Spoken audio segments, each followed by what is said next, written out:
இந்த பசியின்மை பிரச்சனை ஏற்படுது. இதனால நமக்கு என்னென்ன பாதிப்புகள் ஏற்படும்? ஸோ இந்த மாதிரி இருக்கக்கூடிய சமயங்கள்ல நம்ம என்ன பண்ணணும்? ஸோ அந்த செரிமானத்தை இன்க்ரீஸ் பண்ணணும், அதிகரிக்கணும். ஸோ பசியை தூண்டணும் அப்படின்னா, அந்த மந்த நிலையிலிருந்து விடுபட்டு நல்ல பசி எடுக்கிறதுக்கு என்ன செய்யலாம் அப்படின்னா, நம்மளோட ஸ்பெஷல் மெடிசன்ஸ் ஒன்று இருக்குது. காலையிலே இதை நம்ம குடிக்கும்பொழுது நம்ம உடல் உள்ளுறுப்புகள் எல்லாமே ஆக்டிவ் ஆகுதுன்னு சொல்லலாம். டாக்ஸின்ஸ் எல்லாமே வெளியில் வர ஆரம்பிக்கும். பசி சரியாக இல்லை அப்படின்னு சொல்கிறவங்களுக்கு இந்த குறிப்பை ஃபாலோ பண்ணலாம்.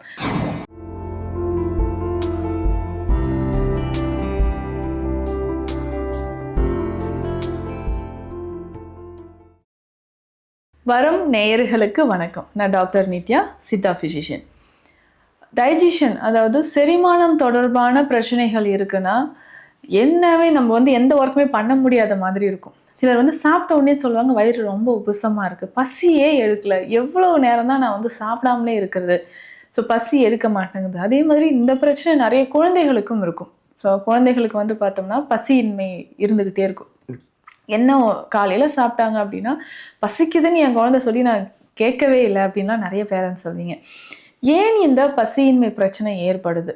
இதனால நமக்கு என்னென்ன பாதிப்புகள் ஏற்படும்? பசியின்மை இருந்துச்சுன்னா நம்ம சரியான அளவுக்கு ஒரு ஹெல்த்தியான ஃபுட் எடுத்தால் தான் நம்ம உடல் ஆரோக்கியமாக இருக்கும். அந்த ஒவ்வொரு ஏஜுக்கும் ஏற்ற மாதிரியான ஒரு வளர்ச்சின்றது இருக்கும். உயரம், எடை, இது எல்லாமே இன்க்ரீஸ் ஆகும். நம்ம ஃபுட் எடுக்காமல் சாப்பிடாமல் இருக்கிறதுனால இந்த பிரச்சனைகள் இன்னும் அதிகமாயிட்டே போகுதுன்னு சொன்னால், அந்த வயதிற்கு ஏற்ற மாதிரியான அந்த உடல் எடை, வளர்ச்சி இல்லாமல் இருக்கும். ஸோ அப்போ இந்த பசியின்மை பிரச்சனை எதனால் ஏற்படுகிறது? வயிற்றில் மந்தம் ஏற்படுகிறது அப்படின்னா, நம்ம உடலில் ஒவ்வொரு செயல்களுக்குமே, இந்த பூமியில் இருக்கக்கூடிய எல்லா செயல்களுக்குமே போதுமான அளவுக்கு ஒரு வெப்பம், ஒரு குறிப்பிட்ட பர்டிகுலர் டெம்பரேச்சர்ன்றது மெயின்டைன் ஆகணும். அப்போ தான் எதுவுமே உருவாகும். வயிற்றிலையும் குறிப்பிட்ட அளவுக்கு நமக்கு ஒரு உஷ்ணம் அப்படின்றது தேவை. இந்த உஷ்ணம் நமக்கு சரியாக இல்லாமல், வயிற்றில் ஏற்படக்கூடிய உஷ்ணம் சரியாக இல்லாமல் அந்த ஜீரண சக்தி, செரிமானம் அப்படின்றது குறைபாடு ஏற்படும் போது தான் நமக்கு இந்த மந்த பிரச்சனை ஏற்படுது. அடுத்த காரணம் பார்த்தோம்னா, கல்லீரலில் ஏதாவது ப்ராப்ளம் இருந்துச்சுனாலோ, லிவர் என்சைம்ஸ், லிவர் ரொம்ப ரொம்ப இம்பார்ட்டண்ட். அதில் செக்ரேட் ஆகக்கூடிய பித்த நீர், பைல் ஜூஸ் அப்படின்னு சொல்கிறோம். இந்த பைல் தான் நம்மளுடைய டைஜஷனுக்கு ரொம்ப ரொம்ப இம்பார்ட்டண்ட். ஸோ இன்றைக்கு நிறைய பேருக்கு அந்த கால் பிளாடரில் ஸ்டோன் ஃபார்ம் ஆகுது. கற்கள் உருவாகி என்ன ஆகுதுன்னா, அந்த பைல் டக்டில் அது அடைப்பு ஏற்படலாம். இல்லை நமக்கு அதிகமான பைல் செக்ரேட் ஆகிறதுனால நமக்கு வாந்தி வர்றதோ இல்லை பித்தம் தொடர்பான பிரச்சனைகளோ ஏற்படும். கற்கள் இருந்துச்சுன்னா, பித்தப்பையில் கற்கள் இருந்தாவே அது ரிமூவ் பண்ணிடணும் அப்படின்ற ஒரு தாட் நிறைய பேருக்கு இருக்குது. ஸோ அந்த மாதிரி ரிமூவ் பண்ணிட்டோன்னா நமக்கு உற்பத்தி ஆகக்கூடிய பித்த நீர் எல்லாமே ஈஸியாக டைஜஸ்டிவ் ட்ராக்டில் நமக்கு மிக்ஸ் ஆகிட்டு பல உபாதைகளை ஏற்படுத்துதுன்னு சொல்லலாம். ஸோ இந்த மாதிரி இருக்கக்கூடிய சமயங்களில் நம்ம என்ன பண்ணணும்? ஸோ அந்த செரிமானத்தை இன்க்ரீஸ் பண்ணணும், அதிகரிக்கணும், ஸோ பசியை தூண்டணும் அப்படின்னா அதற்கு சில வழிமுறைகள் இருக்குது. நிறைய பேர் நம்ம என்ன பண்ணுவோம்னா, காலையிலே நல்லா ஹெவியாக மீல்ஸ் சாப்பிட்றது ஒரு வழக்கமாக இருக்கும். பசிக்குதோ இல்லையோ அடுத்தடுத்த ஃபுட் நம்ம சாப்பிட ஆரம்பிச்சிடும். ஸோ ஒரு குறிப்பிட்ட அளவுக்கு இடைவெளி இல்லாமல் நிறைய உணவுகளை நம்ம சாப்பிட ஆரம்பிச்சிடும்.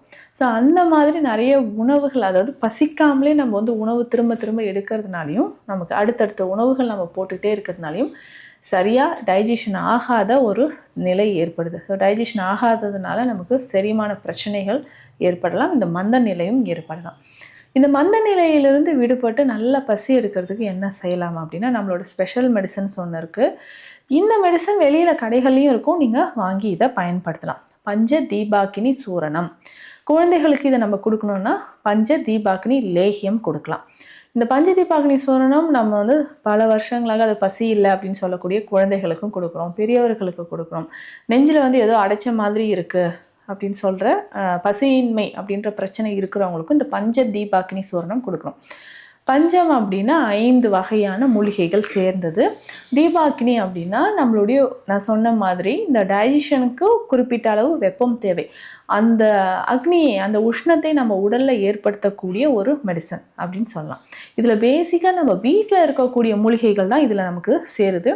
இதை வீட்லேயும் நீங்கள் தாராளமாக ரெடி பண்ணி சாப்பிட்டுக்கலாம். எப்போவுமே ரெடி பண்ணி வச்சிட்டோம்னா தேவையான போது குழந்தைகளுக்கோ இல்லை பெரியவர்களோ எப்போயாவது இந்த பசியின்மை பிரச்சனை இருந்தாலும் இதை பயன்படுத்தலாம்.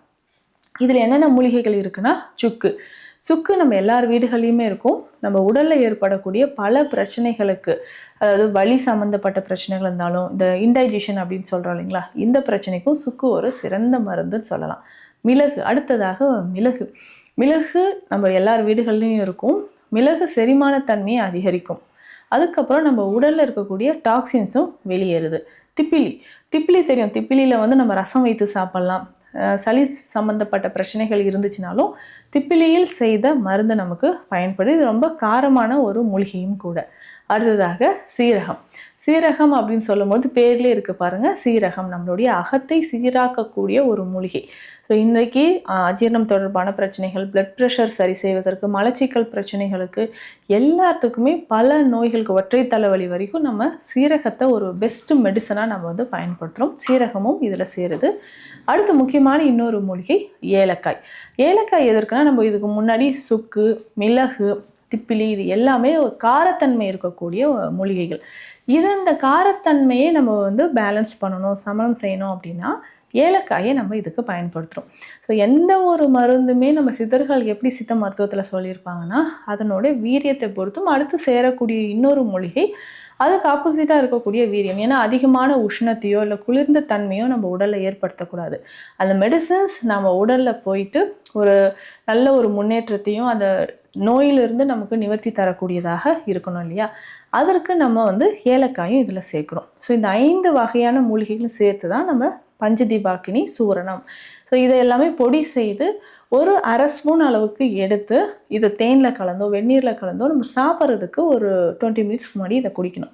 ஸோ பசியின்மை வந்து பல வருஷமாக இருக்குது, குழந்தைகளுக்கும் இது பசி இல்லை அப்படின்னா தேனில் கலந்து இந்த மெடிசனை கொடுக்கலாம். ஸோ இதை நம்ம ஃபாலோ பண்ணிக்கிட்டே வரும்போது அதிகமான பசியை வந்து அது தூண்டும். அடுத்து நம்மளோட இன்னொரு ஸ்பெஷல் மெடிசன் பஞ்சதீபாக்கினி லேகியம். நான் சொன்ன இந்த சூரணம் இருக்குது இல்லைங்களா, இதை லேகியமாகவும் நம்ம பயன்படுத்தலாம். ஸோ இந்த லேகியம் பார்த்தோம்னா பெரியவர்கள் அப்படின்னா ஒரு அரை ஸ்பூன் அளவுக்கு இதை சாப்பிட்டுக்கலாம். ஸோ தொடர்ந்து இதை சாப்பிட்டுக்கிட்டே வரும்போது ஒரு 2 நாட்கள்லேயே ஒரு நல்ல மாற்றம் தெரியும். ஸோ ஒரு 15 நாட்கள் வரைக்கும் இந்த மருந்தை தொடர்ந்து சாப்பிட நல்ல பசி எடுக்க ஆரம்பிக்கும். பெண்கள் நிறைய பேருக்கும் இந்த பசியின்மை தொந்தரவு இருக்கும். ஸோ அவுட் சைடில் போயிட்டுருக்கோம், நிறைய ஒர்க் பண்ணுறோம் அப்படின்னா பசியின்மை இல்லைன்னா இந்த பஞ்ச தீபாக்கினி சூரணம் இல்லைன்னா பஞ்ச தீபாக்கினி லேகியம் பயன்படுத்தலாம். ஸோ டயபெட்டிக் பேஷண்ட், சர்க்கரை நோயாளிகள் லேகியம் பயன்படுத்த வேண்டாம். ஏன்னா லேகியத்தில் வந்து பார்த்தோம்னா நம்ம கற்கண்டு, தேன் இது எல்லாமே சேர்ப்போம். அதனால் வேண்டாம், அது சூர்ணமாகவே நீங்கள் பயன்படுத்திக்கலாம். இதுக்கப்புறம் நமக்கு வந்து பசியின்மை பிரச்சனைக்கு வேறு என்ன தீர்வுகள் இருக்குது அப்படின்னா, நம்ம தினமுமே காலையில் ஏலக்காய் கஷாயம் குடிச்சிட்டு வரலாம். ஏலக்காய் கஷாயம் எப்படி செய்ய போகிறோம் அப்படின்னா ரொம்ப ஈஸி. நம்மளுக்கு மனதிற்கு ஒரு புத்துணர்ச்சியும் தரக்கூடியது ஏலக்காய் கஷாயம். ஏலக்காய் கஷாயம் ஒரு 4 ஏலக்காய் எடுத்துட்டு நல்லா உள்ளே இருக்கக்கூடிய விதைகள்லாம் எடுத்து தண்ணீரில் போட்டு 2 கிளாஸ் தண்ணீரில் போட்டணும். இதனோட துளசி, கற்பூரவள்ளி இலைகள், சீரகம், சோம்பு இது எல்லாமே கொஞ்சம் கொஞ்சம் அளவு போட்டு நல்லா பாயில் பண்ணணும். நல்லா கொதி வந்ததுக்கப்புறம் இதில் கொஞ்சமாக எலுமிச்சை சாறு சேர்த்து வடிகட்டி இதை குடிச்சிட்டே வரணும். காலையிலே இதை நம்ம குடிக்கும்பொழுது நம்ம உடல் உள்ளுறுப்புகள் எல்லாமே ஆக்டிவ் ஆகுதுன்னு சொல்லலாம். டாக்ஸின்ஸ் எல்லாமே வெளியில் வர ஆரம்பிக்கும். பசி சரியாக இல்லை அப்படின்னு சொல்கிறவங்களுக்கு இந்த குறிப்பை ஃபாலோ பண்ணலாம். ஸோ குழந்தைகளுக்கு பசியின்மை பிரச்சனை இருந்ததுன்னா நான் சொல்லக்கூடிய இந்த பஞ்சதீபாக்கினி சூரணம் இந்த மருந்தை ஃபாலோ பண்ணுங்கள். மேலும் உங்களுக்கு டைஜஷன் தொடர்பான ஏதாவது பிரச்சனைகள் இருக்குது, அல்சர் இருக்குது, இல்லை ஜெர்டா அப்படின்னு சொல்லக்கூடிய ஜிஆர்டி கம்ப்ளைண்ட்ஸ் இருக்குது, ஆசிட் ரிஃப்ளக்ஸ், இந்த மாதிரி பிரச்சனைகளுக்கும் எளிய சித்த மருத்துவ தீர்வுகளை நம்ம கிளினிக்கில் நம்ம கொடுத்துட்ருக்குறோம். நம்ம clinic Deekshalayam Siddha health care, Adambakkam, Chennai. உங்களுக்கு ஏதாவது டவுட்ஸ் இருந்தால் கீழே இருக்கக்கூடிய நம்பருக்கு காண்டாக்ட் பண்ணுங்கள். மீண்டும் அடுத்த பதிவில் சந்திக்கலாம். நன்றி.